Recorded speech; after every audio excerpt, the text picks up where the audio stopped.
Hello there, welcome to episode 91 of Never Mind the Bullens. It's your bite-sized Everton podcast and vodcast. I'm Mike Peters. The old maxim goes that a fish rots from the head down, and that is quite apt for where Everton are at the minute, because the Wolves game on Sunday was just the nadir, the latest in a series of nadirs, I suppose, of where Everton currently find themselves as a team, a squad, a club, and a fan base.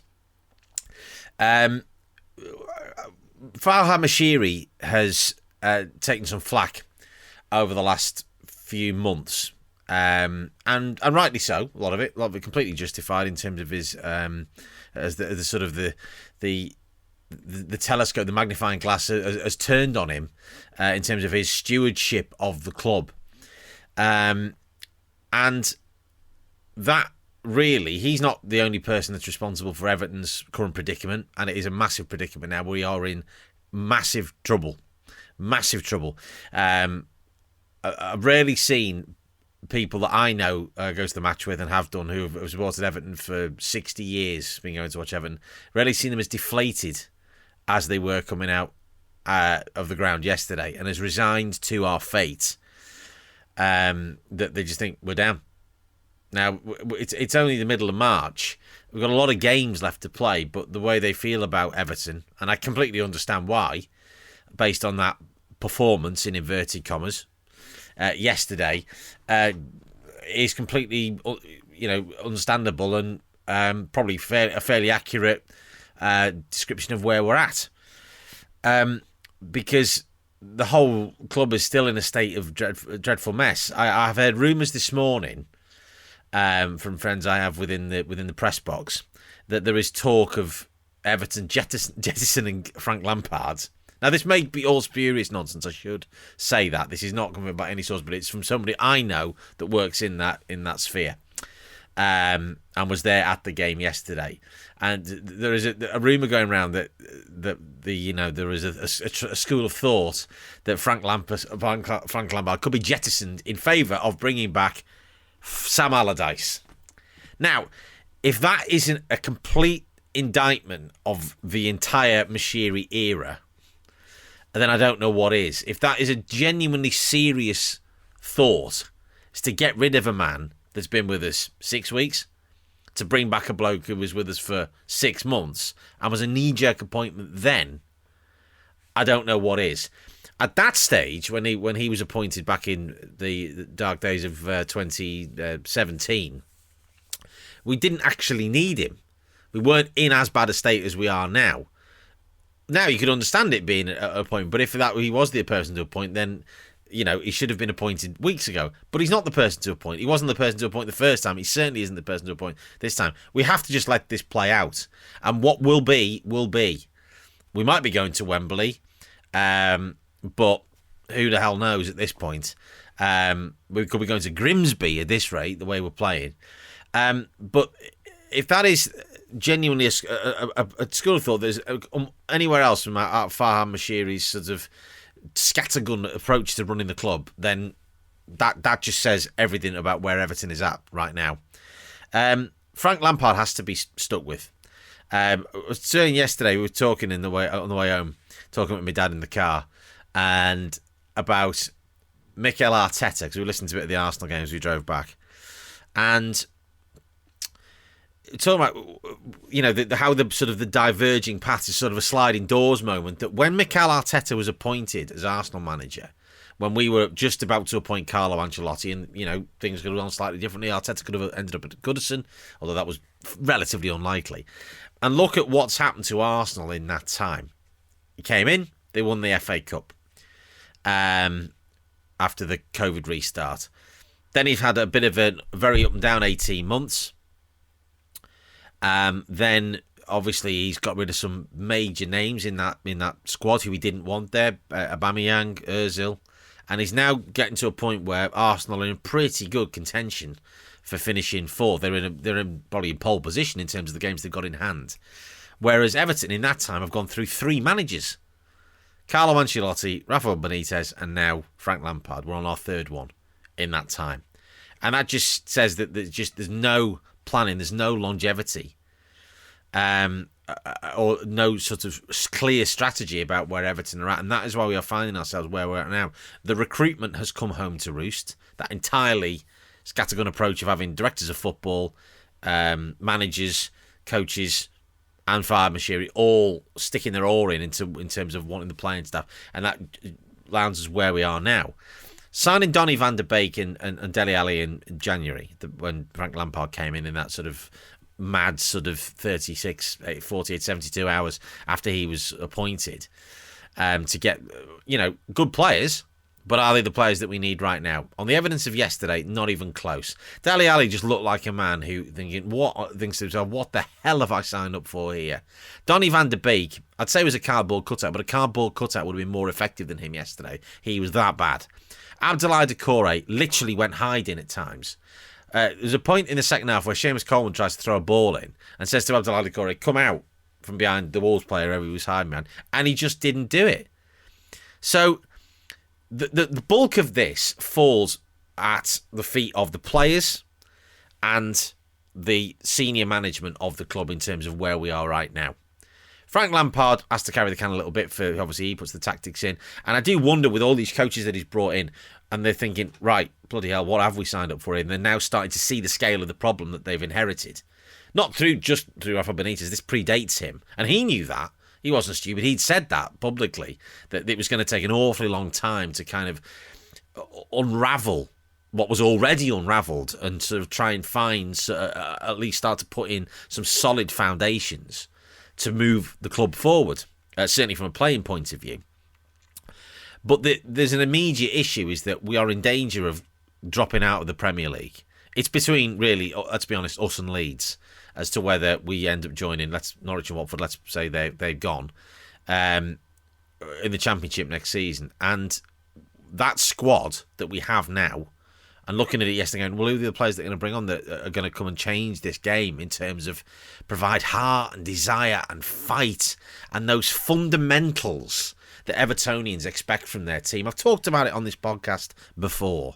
And you just look at them and go, there's none of them. There's no leadership. There's no heart. There's no strength. There's no fortitude to any of those players. Nobody yesterday was willing to turn around and say, right, this is on me. I am going to get this game by the scruff of the neck. There was no Peter Reid or Barry Horn or Dave Watson or Lee Carsley or Mark Pembridge even. It's Davy Weir, Alan Stubbs, players with Tim Cahill. The list goes on and on. Players that were willing to go, right, this is on me, lads. Don't worry, I'm going to lead by example and you are going to come with me. Now, there were three players that can come out yesterday with some credit in terms of their effort and their performance, and that's Anthony Gordon, John Joe Kenny, up until the point at which he got sent off, and he wasn't fault for the goal, but he had been shifted over to left back. He'd left, whoever put the cross in, I haven't brought myself to watch the highlights again, if you can call them that. Loads of room, and then, of course, Connor Cody's unmarked at the front post and heads it straight in the back of the net. And Richarlison. So they're the three. Probably Jordan Pickford as well. He was getting so exasperated looking for a place to push forward. There was just no energy. Now, Frank Lampard is not blameless in this because he picked that team yesterday. And it was quite clear that system did not work in the first half. Or certainly the personnel within it did not work.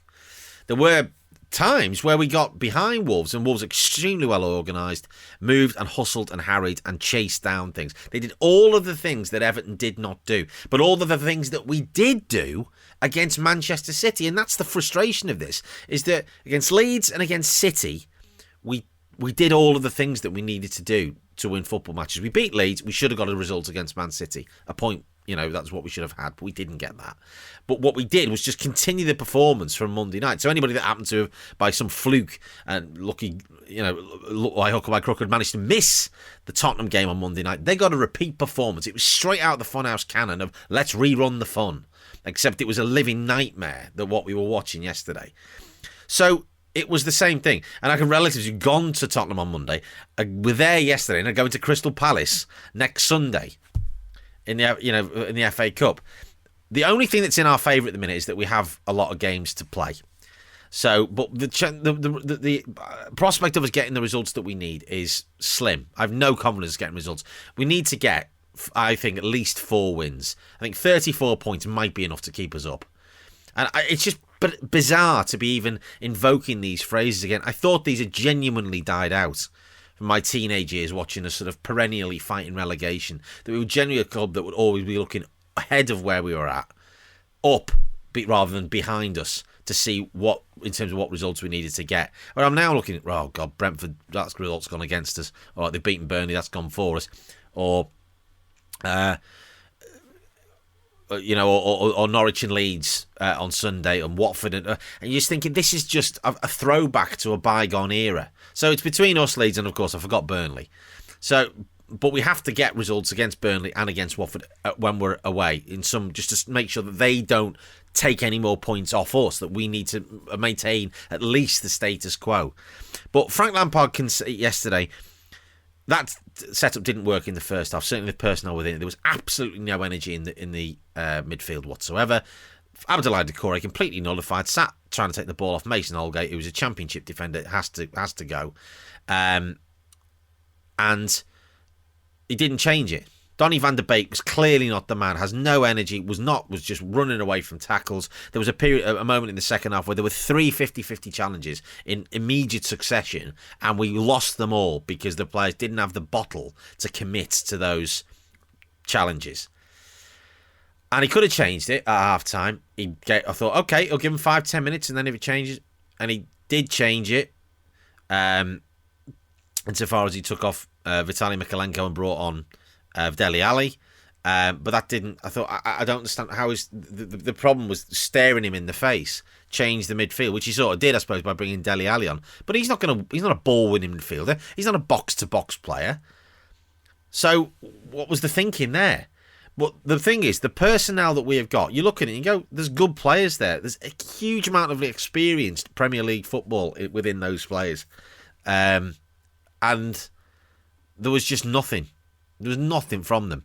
And I have never thought I'd live to see the day where there was a collective chant at the end of the game from the Gladys Street of "You're not fit to wear the shirt." And I have never done this in 37 years of watching Everton play. Walk out early. But yesterday was more tempting than when we got absolutely walloped by Liverpool in December. Because you knew that was coming. At least you'd sort of had the opportunity to kind of steel yourself, to prepare yourself for that inevitability. Whereas yesterday, you just so disheartened going into the game thinking, this is a proper football match. 2 great old clubs of English football, home kits, all that stuff. I was getting them all jumpers for goalposts kind of thing. I think, great, this is going to be, we know that the pressure's on. 6 points is what we need this week, or at least 4 from those 2 home games. And we just went, and that's what it was. The air was just sucked out of it. The fans did their best to get behind the teams, but, when making challenges, come on. But there was just nothing came back from the players in terms of effort. Yet, we could have won the game. We had enough good chances in the first half to win that match. Now, if we got a point late on, we wouldn't have deserved it. You can argue these things balance themselves out over the course of a season. It would have been recompense for the point that we should have got against City, but didn't. Thanks, VAR. But on the basic, I'm thinking we don't deserve anything here.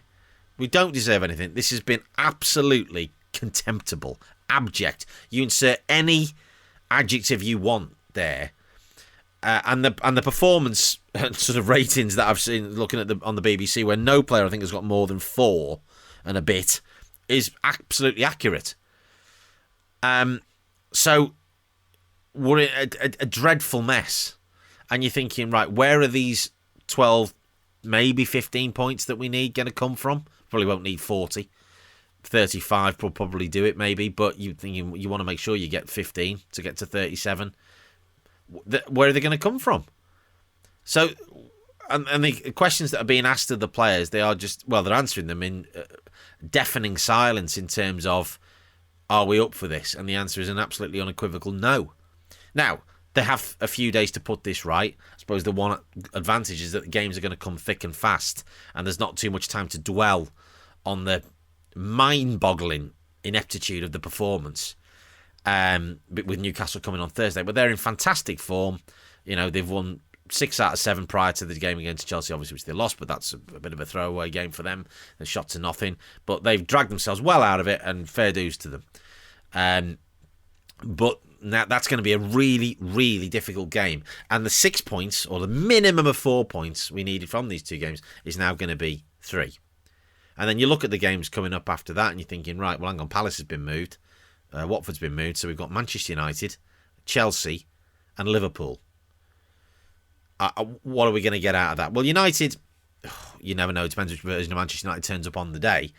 But the point is that the panic signs, that, you know, the metaphorical air raid sirens, and I apologise for being slightly crass given current circumstances for saying that, but they're going off at the moment in every Everton fan's head.